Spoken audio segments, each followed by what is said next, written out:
Students, मी नितीन महामुनी, आपला chemistry teacher. इयत्ता 12वीच्या नवीन अभ्यासक्रमावर आधारित aldehydes, ketones and carboxylic acids या चॅप्टरचे व्हिडिओ लेक्चर आपल्यासाठी घेऊन येत आहे. या चॅप्टरचे व्हिडिओ लेक्चर तुम्हाला पाहायचे असतील तर नितीन महामुनी या यूट्यूब चॅनलला सबस्क्राईब करा, लाईक करा. फ्रेंड्स, लास्ट लेक्चरमध्ये आपण डेफिनेशन आणि क्लासिफिकेशन ऑफ अल्डिहाइड्स, कीटोन्स आणि कार्बोक्झिलिक ॲसिड हा टॉपिक आपण पाहिला होता. आजच्या लेक्चरमध्ये आपण nomenclature of aldehydes, ketones and carboxylic acid या पॉईंटचा आपण विचार करणार आहोत. त्यामध्ये सुरुवातीला आपण घेऊयात nomenclature of aldehydes and carboxylic acid. आता या दोघांचं जे नॉमेनक्लेचर आहे ते नॉमेनक्लेचर नियरली सेम आहे किंवा एकमेकांवरती त्या ठिकाणी ते अवलंबून आहेत, म्हणून आपण ते अल्डिहाइड्स आणि कार्बोक्झिलिक ॲसिडचं नॉमेनक्लेचर आपण अगोदर घेतोय. पहिलं नॉमेनक्लेचर सिस्टीम आहे trivial nomenclature. The trivial name of aliphatic aldehydes are derived from the trivial name of corresponding carboxylic acid in which the ending ic acid suffix is replaced by aldehyde. So the trivial nomenclature of aldehydes हे कशावरती depend आहे, तर त्यासाठी आपल्याला carboxylic ॲसिडचं common name माहीत असणं गरजेचं आहे. In case of substituted aliphatic carboxylic acids and aldehydes, the position of substituents indicated by the letters alpha, beta, gamma, sigma, epsilon, etc. म्हणजे स्ट्रेट चेन व्यतिरिक्त जर त्यावरती एखादा ऑदर ग्रुप प्रेझेंट असेल, एखादी चेन असेल किंवा ऑदर सबस्टिट्यूट असेल, तर त्या कार्बन ॲटमला किंवा त्या चेनला नंबरिंग करत असताना आपण जे लेटर्स, ग्रीक लेटर्स त्या ठिकाणी वापरतोय ते त्या ठिकाणी आपल्याला यूज करायचे. मग आता हे ग्रीक लेटर यूज करत असताना तर carbon atom adjacent to carbon atom indicate the alpha carbon atom. मग अल्फा कार्बन ॲटम कोणाला म्हणायचं, तर कार्बोनिल कार्बनचे शेजारचा कार्बन ॲटम, त्याला अल्फा कार्बन ॲटम आपण कन्सिडर करणार आहोत. आता हे जे कार्बोक्झिलिक ॲसिड आहे, फॉर एक्झाम्पल HCOOH, ह्याचं नाव आहे फॉर्मिक ॲसिड. आता फॉर्मिक ॲसिड ही जी नेम त्या ठिकाणी आहे, ह्याचं ग्रीक वर्ड्समध्ये त्या ठिकाणी आपण त्याला फॉर्मिका असं म्हणतो. Formica means red ant. लाल मुंगी चावल्यानंतर आपलं जे चुनचुन होते ते कशामुळे होत असते, तर त्याच्यामध्ये फॉर्मिक ॲसिडचं सिक्रेशन होत असतं. मग त्या नॉमेनक्लेचरवरून त्याचं नाव फॉर्मिक ॲसिड घेतलेले. ह्याचं फॉर्मिक ॲसिडचं करस्पॉन्डिंग अल्डिहाइड कोणतं आहे, तर HCHO. They are called formaldehyde. So in this nomenclature this IC acid is replaced by aldehyde, so they are called formaldehyde. Second example CH3COOH, acetic acid. Its corresponding aldehyde आहे CH3CHO, they are called acetaldehyde. Third example CH3CH2COOH, propionic acid. Propionic acid means first fat. त्याचं corresponding aldehyde आहे CH3CH2CHO, they are called propionaldehyde. Fourth example CH2 single bond CH2 single bond CH2COOH, n butyric acid. Butyrum means butter, आणि त्याच्यावरून ह्याचं nomenclature केले butyric acid. याचं corresponding aldehyde आहे CH3CH2CH2CHO, they are called n butyraldehyde. Fifth example CH3CH2 thrice, जे CH2 group 3 वेळा आहेत आणि पुढे COOH, they are called n valeric acid. म्हणजे total number of carbon atom किती आहेत, तर 5 आहेत. हा 1, हे 3, 4 आणि COH मधला कार्बन एक 5 कार्बन ॲटम. स्ट्रेट चेन आणि 5 कार्बन ॲटम असं आपण त्याला काय म्हणतो, एन फॅलेरिक ॲसिड. फॅलेरियन नावाची प्लॅन्ट आहे आणि त्या प्लॅन्टच्या रूटमध्ये आपल्याला हे ॲसिड त्या ठिकाणी सापडतं, म्हणून त्याला आपण फॅलेरिक ॲसिड असं म्हणलेलं आहे. त्याचं करस्पॉन्डिंग जे अल्डिहाइड आहे ते आर कॉल्ड एन फॅलेरल्डिहाइड. जर 6 कार्बन ॲटम असेल त्याला कॅप्रॉइक ॲसिड असं म्हटलं जातं, एन कॅप्रॉइक ॲसिड. तर हे झालं कॉमन नेम किंवा trivial nomenclature of carboxylic acid and aldehydes and they depends upon each other. हे एकमेकांवरती आपल्याला डिपेंड्स आहेत. आपल्याला लक्षात येईल की याचं corresponding aldehyde ic acid suffix remove करायचा आणि अल्डिहाइड सफिक्स लावायचा. Then IUPAC nomenclature of aldehydes and carboxylic acid. First rule काय आहे, the longest chain of carbon atom containing CHO or COOH group consider as a parent chain. जो आपला rule प्रत्येक organic compound आपण use करतो तोच rule इथे आहे, टू सिलेक्ट लॉंगेस्ट चेन. आणि त्या चेनवरती कोणता ग्रुप अल्डिहाइड असेल तर CHO आलं पाहिजे, ॲसिड असेल तर COOH असलं पाहिजे. In aldehyde the changing the suffix E of alkane by AL, म्हणजे IUPAC नॉमेनक्लेचरमध्ये ह्याचं नॉमेनक्लेचर करत असताना अल्केन जे आपण पॅरेंट चेन आपण सिलेक्ट केली त्या पॅरेंट चेनमध्ये किंवा पॅरेंट अल्केनमध्ये असणारा E सफिक्स रिमूव्ह करून कोणता सफिक्स लावायचा आहे, AL. जसं आपण अल्कोहोलमध्ये OL लावतो तसं अल्डिहाइडमध्ये काय लावायचं, AL. And in carboxylic acid the E of parent alkane by OIC acid. आणि कार्बोक्सिलिक ॲसिडचं नॉमेनक्लेचर करत असताना तो अल्केनमधला E सफिक्स रिमूव्ह करून काय लावायचं आहे, OIC ॲसिड त्या ठिकाणी लावायचं आहे. Third rule, the CaHO and COOH carbon always given number 1. हे जे CHO ग्रुप आहेत किंवा COH ग्रुप आहेत हे नेहमी कुठे असणार आहेत, तर एंडिंगला असणार आहेत, म्हणजे टर्मिनल कार्बन ॲटमवरती प्रेझेंट असतील. आणि हा जो कार्बन ॲटम आहे त्या कार्बन ॲटममध्ये आपण CHO कार्बन किंवा COH कार्बनला हा नंबर 1 त्या ठिकाणी द्यायचा आहे. म्हणजे नंबरिंग ऑफ कार्बन चेनला नंबरिंग करत असताना आपण तो कार्बन नंबर 1 येईल. पण आपण जसं मी मागाशी तुम्हाला सांगितलं की कॉमन नेम सिस्टीममध्ये त्या कार्बोनिल कार्बनच्या, म्हणजे हा कार्बन ॲटम किंवा ॲसिडमधला कार्बन असेल त्याला अल्फा कार्बन ॲटम म्हणायचं नाही, त्याच्या शेजारच्या कार्बनला अल्फा म्हणायचं. ते कुठे यूज करायचं, कॉमन नेम सिस्टीममध्ये. पण IUPAC नॉमेनक्लेचरमध्ये त्यांना नंबर 1 द्यायचा आहे. If more than 1 CHO or COOH groups are present, then retain the suffix E and using the prefix di, tri before the AL or OIC acid. जर हा CHO group किंवा COH group जर एकापेक्षा जास्त असतील, 2 असेल तर आपण त्याला प्रिफिक्स यूज करणार डाय, 3 असेल तर ट्राय. अल्डिहाइड असेल तर आपण त्याला सफिक्स वापरतो AL, ॲसिड असेल तर सफिक्स वापरतो OIC ॲसिड. पण जर एकापेक्षा जास्त असतील तर तो जो अल्केन किंवा पॅरेंट चेनमधला जो E सफिक्स आहे तो रिमूव्ह करायचा नाही. In alicyclic aldehyde CHO group name as carbaldehyde. Alicyclic म्हणजे काय, तर carbon carbon single bond atom असलेली रिंग कंपाऊंड, त्याला आपण अलिसायक्लिक कंपाऊंड असं म्हणतो. आणि अलिसायक्लिक कंपाऊंडमधला जो CHO ग्रुप असेल त्याला कार्बाल्डिहाइड म्हणायचं. Added after the name of cycloalkane and in alicyclic acid name as cycloalkane carboxylic acid. Sixth rule, in substituted aromatic aldehyde और carboxylic acid, so 2 or more functional groups are attached to aromatic ring, the higher priority group is given lower name. If CHO group as a substituent group, then use the prefix formyl. जसं आता आपण अल्डिहाइडचे examples पाहणार आहोत. पण अल्डिहाइडमध्ये जर ह्या aldehyde ग्रुपला हा ॲज अ सबस्टिट्यूट असेल, म्हणजे त्याच्यापेक्षा मोर प्रायोरिटी ग्रुप जर त्या ठिकाणी त्या ॲरोमॅटिक रिंगवरती प्रेझेंट असेल तर CHO ग्रुपला काय वापरायचं आहे, प्रिफिक्स यूज करायचं आहे, तो आहे फॉर्मिल. 11वीला आपण हे प्रायोरिटी ग्रुप्स त्या ठिकाणी पाहिले होते. फर्स्ट प्रायोरिटी कोणत्या ग्रुपला द्यायची, COHला. कार्बोक्सी आहे त्याचं प्रिफिक्स आणि सफिक्स असेल तर OIC ॲसिड. COOR त्याला आपण अल्कॉक्सी कार्बोनिल असं म्हणतो आणि सफिक्स आहे OATE, हा ईस्टर ग्रुप त्या ठिकाणी आहे. SO3H त्याला सल्फो म्हणायचं, सफिक्स असेल तर सल्फोनिक ॲसिड.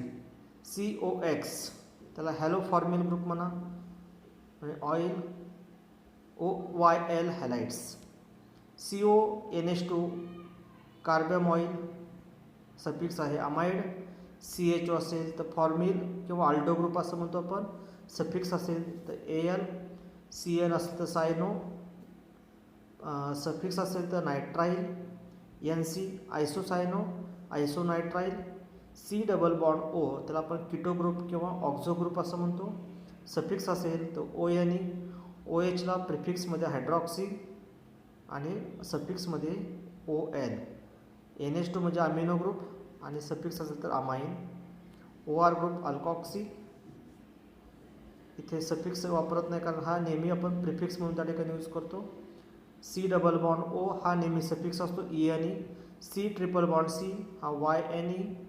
NO2 नायट्रो हा सुद्धा आपण नेहमी काय करतो प्रिफिक्स म्हणून त्या ठिकाणी यूज करतोय. एक्स तर आपण हॅलो असं म्हणतोय. क्लोरो ब्रोमो आयोडो हे सुद्धा आपण प्रिफिक्सच यूज करतोय. आणि आर मीन्स अल्काइल ग्रुप. तर ही जी इन्क्रीजिंग प्रायोरिटी त्या ठिकाणी आहे, वरून जर आपण खालतो ते डिक्रीजिंग प्रायोरिटी आहे. तर ह्याप्रमाणे आपल्याला काय करायचं, त्या ॲरोमॅटिक रिंगवरती जो मोर प्रायोरिटी ग्रुप असेल त्याला आपण प्रिन्सिपल फंक्शनल ग्रुप म्हणून काय करतो कन्सिडर करत असतो. त्याचं एक्झाम्पल जर आपण पाहिलं तर हे एक्झाम्पलमध्ये CHO, CH3 आणि OH दोन फंक्शनल ग्रुप त्या ठिकाणी आहेत. हायड्रॉक्सिल ग्रुप एक आहे आणि अल्डेडी ग्रुप आहे. आणि अकॉर्डिंग टू दिस प्रायोरिटी अल्डेडी ग्रुपला काय असणार, आपला फर्स्ट प्रायोरिटी असेल. OH ग्रुपला सेकंड प्रायोरिटी असेल. म्हणजे मेन ग्रुप आपला अल्डेडिक फंक्शन ग्रुप असणार आहे. म्हणजे नॉमेनक्लेचर करत असताना आपल्याला नंबरिंग कुठून करायचं आहे, तर CHOला लोएस्ट नंबर आला पाहिजे 1 2 3 4. मग इथे हा सेकंड ग्रुप आहे, लोअर प्रायोरिटी ग्रुप आहे, म्हणून आपण त्याला प्रिफिक्स यूज करणार. तो कार्बन नंबर 4 वरती प्रेझेंट आहे. 4 हायड्रॉक्सी, देन 3 मिथाईल हा बेन्झिन आहे आणि त्याला आपण अल्डेडी ग्रुप अटॅच केला आहे. म्हणजे ई सफिक्स रिमूव्ह करून आपण अल्डेड लावला आहे, बेन्झाल्डिहाइड. सेकंड एक्झाम्पल COOH, OH आणि CH3. इथे सुद्धा मोर प्रायोरिटी ग्रुप कोणता आहे आपला, कार्बोक्सिलिक ॲसिड ग्रुप आहे. Carbon number 1 2 3, 3 hydroxy, 4 methyl benzoic acid. But in third example the CHO group and COH group, more priority कोणत्या ग्रुपला असणार, तुमच्या कार्बोक्सिलिक ॲसिडला असणार आहे. म्हणजे तुमचा COH ग्रुप हा प्रिन्सिपल ग्रुप असेल. ह्याला कार्बन नंबर 1 देणार आपण, हा कार्बन नंबर 2. म्हणून कार्बन नंबर 2ला CHO म्हणजे ऑलरेडी ग्रुप आहे, आपण त्याला प्रिफिक्समध्ये काय यूज करतो, formyl. So 2 formyl benzoic acid. तर अशा पद्धतीने आपण ह्यांचं नॉमेनक्लेचर करणार आहोत ॲरोमॅटिक अल्डेट्स आणि कार्बोक्सिलिक ॲसिडचं. तर कार्बोक्सिलिक ॲसिडचे आपण काही एक्झाम्पल्स पाहूयात. फर्स्ट एक्झाम्पल आहे HCOOH. त्याचं ट्रायव्हियल नॉमेनक्लेचर आहे फॉर्मिक ॲसिड. आणि याचं IUPAC नेम काय देतात, तर नंबर ऑफ कार्बन ॲटम किती आहेत, तर 1च आहे. म्हणजे करस्पॉन्डिंग अल्केन आपलं येईल मिथेन. आणि मिथेनमधला ई सफिक्स रिमूव्ह करून काय लावायचं, OIC acid. So they are called methanoic acid. Second example CH3COOH. त्याचं कॉमन नेम आहे ॲसिटिक ॲसिड. आणि IUPAC नॉमेनक्लेचर काय येईल, तर नंबर ऑफ कार्बन ॲटम किती आहेत, तर 2 आहेत. म्हणजे करस्पॉन्डिंग अल्केन येईल आपलं इथेन. आणि इथेनमधला ETHAN e suffix is replaced by OIC acid. So ethanoic acid. Number 3 CH3CH2COOH propionic acid. Number of carbon atom 3 आहेत. म्हणजे करस्पॉन्डिंग अल्किल आपलं प्रोपेन. आणि प्रोपेनमधला e suffix replaced by OIC acid. So they are called propanoic acid. Fourth example CH3CH2CH2COOH N butyric acid. Straight chain आहे म्हणून आपण त्याला N prefix use केला आहे, N butyric acid. Number of carbon atom किती आहेत, तर 4 आहेत. म्हणजे करस्पॉन्डिंग IUPAC नेम येईल ब्युटॅनॉइक ॲसिड. नेक्स्ट एक्झाम्पल पाहता इथे CH3 ट्वाईस CHCOOH. हा आयसो ग्रुप आहे, आयसोप्रोपाईल ग्रुप आहे. So they are called isobutyric acid. म्हणजे आयसोप्रोपाईल हा आहे आणि हा नंबर 4th कार्बन ॲटम. म्हणजे असे टोटल 4 कार्बन ॲटम आहेत म्हणून आपण त्याला आयसोब्युटेरिक ॲसिड म्हणतो. पण जे सेकंड नॉमेनक्लेचर सिस्टीम आहे, ऑदर ग्रुप जर असेल तर आपण जे ग्रीक लेटर्स त्या ठिकाणी यूज करतो आहे, तर CH कार्बन झाला तुमचा अल्फा कार्बन ॲटम. म्हणजे मी तुम्हाला रूल्समध्ये सांगितलं होतं की COH कार्बनच्या शेजारचा कार्बन अल्फा कार्बन म्हणायचं. सेकंड कार्बन हा बीटा कार्बन झाला. पण त्याच अल्फा कार्बन ॲटमवरती आणखी एक CH3 ग्रुप आहे म्हणून अल्फा मिथाईल. आणि नंबर ऑफ कार्बन ॲटम किती आहे, तर 3 आहेत. तर त्याचं 3 असेल तर करस्पॉन्डिंग ॲसिड कोणतं असतं, propionic acid. So alpha methyl propionic acid किंवा आयसोब्युटेरिक ॲसिड. आता याचं IUPAC नॉमेनक्लेचर करता येईल काय येईल, तर कार्बन नंबर 1, कार्बन नंबर 2 आणि ह्या CH3 मधले एक कार्बन येईल, कार्बन नंबर 3. मग कार्बन नंबर 2 वरती एक ऑदर ग्रुप असेल म्हणजे 2 मिथाईल. आणि चेनमध्ये 3 कार्बन आहेत म्हणजे करस्पॉन्डिंग अल्केन येईल प्रोपेन. प्रोपेनमधला e suffix replace by OIC acid. So 2 methyl propanoic acid. Next CH2 double bond CHCOOH. ह्याचं कॉमन नेम आहे ॲक्रेलिक ॲसिड आणि IUPAC नेम काय आता प्रोप 2ENOIC ॲसिड. आता इथे काय झालं आहे का नंबर ऑफ कार्बन ॲटम 3 आहेत, पण इथे काय आहे तर एक कार्बन कार्बन डबल बॉन्ड आहे, म्हणजे अल्किन ग्रुप त्या ठिकाणी आहे. म्हणजे अल्किन असेल तर हा नेहमी काय करतो आपण सफिक्स त्या ठिकाणी यूज करत असतो, तो EN आहे. पण मोर प्रायोरिटी ग्रुप कोणता आपला तर कार्बोक्सिलिक ॲसिड आहे, तर तो आपण नेहमी आणि ह्याला पण प्रिफिक्स आणि सफिक्स दोन्ही पण यूज करतो आहे. पण हा मोर प्रायोरिटी असल्यामुळे आपण काय यूज करणार आहोत त्याचा सफिक्स यूज करणार आहोत. तर नंबर ऑफ कार्बन ॲटम 3 आहेत. प्रोप डबल बॉन्डची पोझिशन कार्बन नंबर 2ला आहे, सो 2 डबल बॉन्ड असेल तर आपण त्याला सफिक्स यूज करतो ENE. पण त्या ENE मधला परत आपल्याला काय करायचं ई सफिक्स रिमूव्ह करायचा आणि त्या ऐवजी काय लावायचं OIC ॲसिड. आता 1 OIC ॲसिड लिहायची गरज नाही, कारण तो COH ग्रुप किंवा CH ग्रुप हा नेहमी कुठे असतो टर्मिनल कार्बन ॲटमवरती प्रेझेंट असतो. नेक्स्ट एक्झाम्पल पहा COOH. दोन कार्बोक्सिलिक ग्रुप एकमेकांना अटॅच आहे. ह्याचं कॉमन नेम आहे ऑक्झॅलिक ॲसिड. आता नंबर ऑफ कार्बन ॲटम किती आहेत इथे तर 2 आहेत, म्हणजे करस्पॉन्डिंग अल्केन येईल आपलं इथेन. पण in more than 1 COH group this E suffix is retains. तो ई सफिक्स आपण आता रिमूव्ह करत नाही. 2 कार्बोक्सिलिक ॲसिड आहेत म्हणून त्याला आपण प्रिफिक्स यूज केला डाय आणि नंतर पुढे OIC acid. So ethane di OIC acid. Next example आहे बेन्झिन रिंगला हा COH ग्रुप आपण डायरेक्टली अटॅच केला आहे. They are called benzoic acid. They are also called as benzene carboxylic acid. ह्याचं कॉमन नेम आणि IUPAC नेम दोन्ही same आहे बेन्झोइक ॲसिड. पुढचं एक्झाम्पल पहा बेन्झिनला COH ग्रुप आहे आणि दुसरा CH3 ग्रुप आहे. ऑर्थोटोल्युक ॲसिड ह्याचं कॉमन नेम आहे. हे नावं लक्षात ठेवण्याशिवाय पर्याय नाहीत. ऑर्थोटोल्युक ॲसिड. पण IUPAC नॉमेनक्लेचर करताना हा कार्बन नंबर 1 येईल, हा कार्बन नंबर 2 येईल. So 2 methyl benzoic acid. 2 methyl benzoic acid. पुढचं COOH सॅलिसिलिक ॲसिड आहे. कॉमन नेम त्याचं सॅलिसिलिक ॲसिड आहे. आपण सुरुवातीलाच हे एक्झाम्पल पाहिलं. मोर प्रायोरिटी ग्रुप आपला ॲसिड ग्रुप आहे. सो हा कार्बन नंबर 1 येईल, carbon number 2. So 2 hydroxy benzoic acid. म्हणजे सॅलिसिलिकचं ॲसिडचं IUPAC नेम काय येईल 2 hydroxy benzoic acid. Phthalic acid आहे. इथे 2 COH ग्रुप आहेत बेन्झिन रिंगला अटॅच आहेत. त्याचं कॉमन नेम आहे थॅलिक ॲसिड. त्याचं IUPAC नेम येईल बेन्झिन 1,2 डाय कार्बोक्सिलिक ॲसिड. आणि आता हा ॲलिफॅटिक ॲसिडचं एक्झाम्पल आहे, ॲलिफॅटिक कंपाऊंडचं एक्झाम्पल आहे, कारण इथे कार्बन कार्बन सगळे सिंगल बॉन्ड आहेत. त्याला आपण काय म्हणतो सायक्लोहेक्झाईल. हा सायक्लोहेक्झाईल ग्रुप आहे आणि त्याला काय अटॅच करायचं कार्बोक्सिलिक ॲसिड नाव अटॅच असो. सायक्लोहेक्झाईल कार्बोक्सिलिक ॲसिड हे कॉमन नेम येईल आणि IUPAC नेम येईल सायक्लोहेक्झेन कार्बोक्सिलिक ॲसिड. तर हे झालं nomenclature of carboxylic acids. Next point आहे nomenclature of aldehydes. First examples HCHO. Common name आहे फॉर्मल्डिहाइड. IUPAC नेम येईल मिथॅनॉल.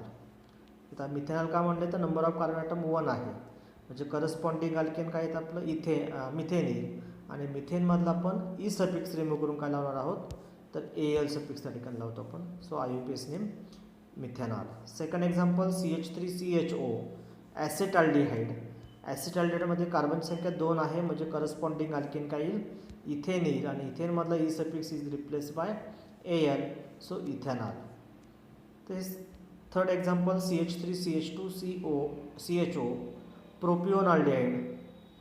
आणि नंबर ऑफ कार्बन ॲटम 3 आहेत, म्हणजे करस्पॉन्डिंग अल्केन येईल propane and then write the suffix AL. So propanal. Same example पुढे चौथं आहे ब्युटॅनॉल. ब्युटिरल्डिहाइड ब्युटॅनॉल. तसं फिफ्थ एक्झाम्पलमध्ये पहा हा सबस्टिट्यूटेड ग्रुप त्या ठिकाणी आहे, त्याला आपण आयसोब्युटिरल्डिहाइड असं म्हणतो आहे किंवा अल्फा मिथाइल प्रोपिओनल्डिहाइड. सेम आपण एक्झाम्पल कार्बोक्सिलिक ॲसिडमध्ये पाहिलं होतं आणि IUPAC नेम येणार आहे 2 methyl propanol. CH2 double bond CHCHO, त्याला आपण ॲक्रोलिन असं म्हणतो. तिथं काय म्हणतो आपण ॲसिडमध्ये ॲक्रिलिक ॲसिड, तसं इथं हे ॲक्रोलिन त्या ठिकाणी आहे. नंबर ऑफ कार्बन ॲटम 3 आहेत म्हणजे करस्पॉन्डिंग अल्केनिल प्रोपेन, पण डबल बॉन्ड असल्यामुळे आपण काय करतो प्रोप डॅश हा कार्बन नंबर 2 म्हणून 2En आणि पुढे अल्डिहाइड लावायचा किंवा अल्डिहाइडचा सफिक्स आपण काय वापरतो Al, so prop 2 इनाल. 2 COH group असेल तर त्याला ऑक्झॅल्डेड असं म्हणायचं किंवा ग्लायोक्झल. 2 COH ग्रुप एक जसं ॲसिडमध्ये आपण पाहिलं त्याला आपण ऑक्झॅलिक ॲसिड म्हणलं होतं, तसं इथे 2 CHO ग्रुप असेल तर ग्लायोक्झल किंवा oxaldehyde. Number of carbon atom 2 आहेत म्हणजे corresponding alkenyl ethane. Then use prefix di and then write the suffix AL. बेन्झिनला COH ग्रुप अटॅच असेल तर बेन्झाल्डेड. कॉमन नेम आणि IUPAC नेम काय येणार आहे सेम येईल. IUPAC नेम पण असं पण देऊ शकतो बेन्झिन कार्बाल्डेहाइड. हे ऑर्थोटोल्युअल्डेहाइड, तसं तिथं ऑर्थोटोल्युइक ॲसिड होतं तर इथं ऑर्थोटोल्युअल्डेहाइड आणि IUPAC नेम येईल 2 मिथाइल बेन्झिन कार्बाल्डेहाइड किंवा बेन्झाल्डेहाइड, 2 मिथाइल बेन्झाल्डेहाइड. नेक्स्ट एक्झाम्पल CHO आणि OH सॅलिसिल अल्डेहाइड. तसं आपण ॲसिडमध्ये काय म्हणतो त्याला सॅलिसिलिक ॲसिड होतं कारण इथं COH ग्रुप होता. इथं आता अल्डेहाइड ग्रुप आहे सो सॅलिसिल अल्डेहाइड आणि IUPAC नेम येईल 2 हायड्रॉक्सी बेन्झाल्डेहाइड, 2 हायड्रॉक्सी बेन्झाल्डेहाइड. 2 COH ग्रुप असेल तर त्याला आपण थॅलाल्डेहाइड असं म्हणतो. IUPAC नेम येईल बेन्झिन 1,2 डायकार्बाल्डेहाइड. आणि अलिसायक्लिकचं एक्झाम्पल असेल तर सायक्लोहेक्झेन अल्डेहाइड असं म्हणायचं आणि IUPAC नेम सायक्लोहेक्झेन कार्बाल्डेहाइड असं. तर हे आहेत नॉमेनक्लेचर ऑफ अल्डेहाइड्स. म्हणजे common name system of aldehydes आणि कार्बोक्सिलिक ॲसिड हे आपण पार्ट अगोदर काय घेतला आहे तर हे दोघांचे नॉमेनक्लेचर हे एकमेकांवरती डिपेंड आहेत.